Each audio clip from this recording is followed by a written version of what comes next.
Hey guys, what's up and welcome back to the Pop Corner. And guys, in today's video we are going to talk about the banger finale episode of House of the Dragon season 3. Yes guys, the final episode, the episode number 8 of House of the Dragon season 3 is out now and I have seen it. And in this video I will be talking about whatever happened in this episode, and I will be sharing my honest thoughts about everything that happened in this episode. And honestly guys, I tried to write the script for this video, but while I was writing it, it didn't felt like that this script is conveying my excitement, my thoughts, my opinion about this episode completely. So I decided to record this video unscripted. So if there is any fumble or anything like anything that I say is not correct or something, please forgive me for that. And with that said, let's jump right into it. So this episode starts with Rhaenyra getting the news that Aegon is alive and his dragon Sunfire as well, and that news shook Rhaenyra to her core. Desperate, Rhaenyra went to Daemon and she told Daemon what happened, and then she ordered Daemon to go to the Tumbleton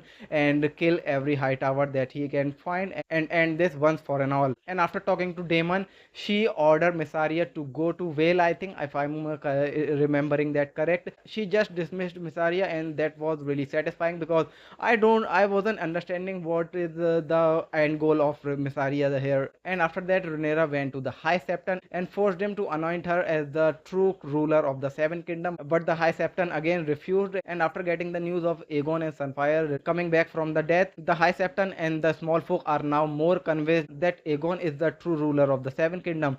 And when High Septon refused, Rhaenyra ordered Aelin of Full to kill High Septon, and he did. And after that, Rhaenyra went to talk the small folks, and she told them the prophecy of Aegon, the Ice and Fire prophecy. She told everyone that she thinks that she is the prince who was promised. She is now seeing herself as something divine, something far much bigger than the seven gods. And she also said that she is Rhaenyra the chosen. But after she told everyone that story and the way she told that, I really think that she is becoming Rhaenyra the cruel for real. It was clear that she is becoming ruthless and she is becoming more unhinged as the story goes forward. Then let's talk about the Harrenhal. We saw that Alice River did help Aemond and he is now alive. And when he woke up, Alice River told him a story. She told him a story about the time of Aegon the Conqueror when he burned down the Harrenhal.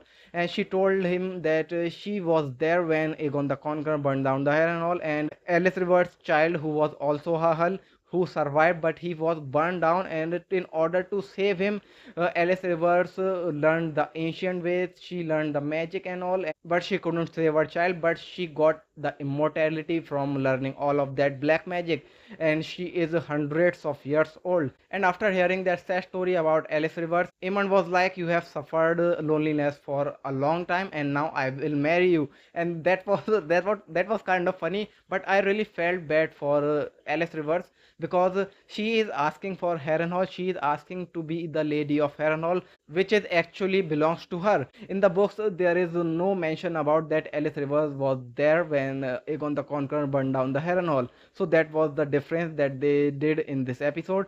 And then Aegon came to Harrenhal on Sunfire, and there was a parallel that they set in this scene. If you remember in the second season when Rhaenyra came to Harrenhal, Daemon knelt in front of Rhaenyra, and in this episode when Aegon came to Harrenhal, Aemon kneels in front of Aegon. So that I really like. And now they are together and they have a plan. Aegon and Aemon are now going to find Vhagar, and then they will go to King's Landing to get the throne back. Then let's talk about the big epic battle, the Battle of Tumbleton.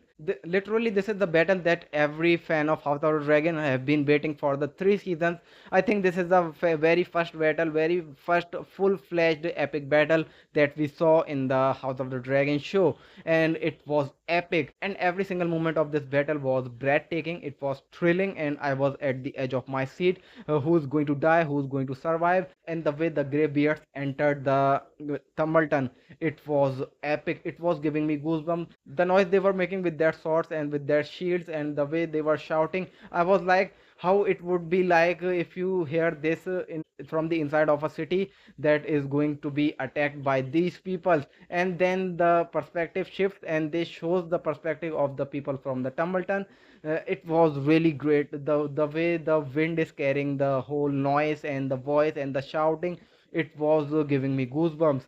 And Sir Roderick was my favorite character in this whole battle. The way he went into the Tumbleton, he was almost alone. He just went into the city with few of his men, and the way he fought with Lord Ormond, and the way he ended Lord Ormond, what he did with Lord Ormond, it was so much satisfying. The end that he got, he really much deserves it. Then let's talk about Ulf the White. He was the ace up on Lord Ormond's sleeve, but it didn't quite work because the way before the battle, Ulf the White was drinking so much, he drank himself unconscious, and he was nowhere to be found. And the way Lord Ormond was looking for him himself, because you can see the expression on his face that without Ulf there is no chance of winning, and the whole plan of his failing in front of his eyes was really great. But eventually he finds Wolf and he slaps him multiple times, and the moment he slapped him, I was like, Lord Ormond, you are now screwed. The only reason he is playing from your side is because the demon didn't respected him, and now you did the same with him. And after that, Ulf got on sea smokes and he started burning Rhaenyra's army, and Lord Ormond was happy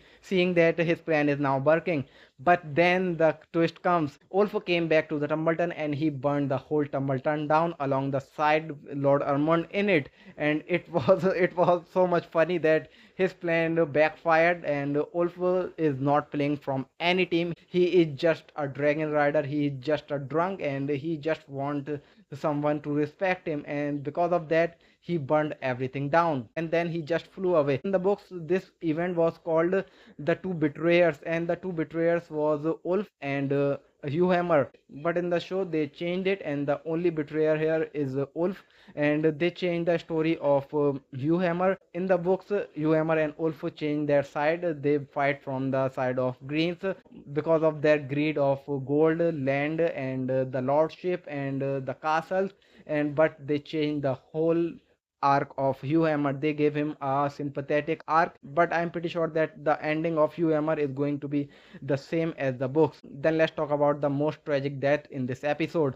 Helena died in this episode. She committed suicide, and that moment was so much heartbreaking. But if you think about it, it was satisfying as well because Helena has been a hostage for her whole life, and now her spirit is free as she always wanted to be. And when Rhaenyra saw the tapestry of Helena, the thread work that she did on that tapestry where Rhaenyra saw herself on the Iron Throne surrounded by fire and blood, and that implicates that Helena has seen the future, and she has seen that Rhaenyra is going to be the Rhaenyra the Cruel. So this is pretty much all the major events that happened in this episode, and these were my thoughts about whatever happened in this episode.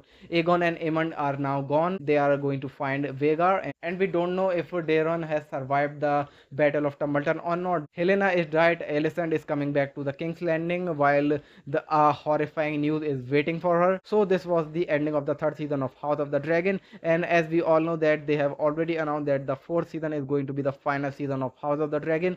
But I am concerned that there are so many things that we are still to talk about, but I don't know how they are going to sum up all the things in one season. So I am worried about that, but I am really excited to see the final season because I can't wait for it. This show is something else. This show always delivers, and this world is something else.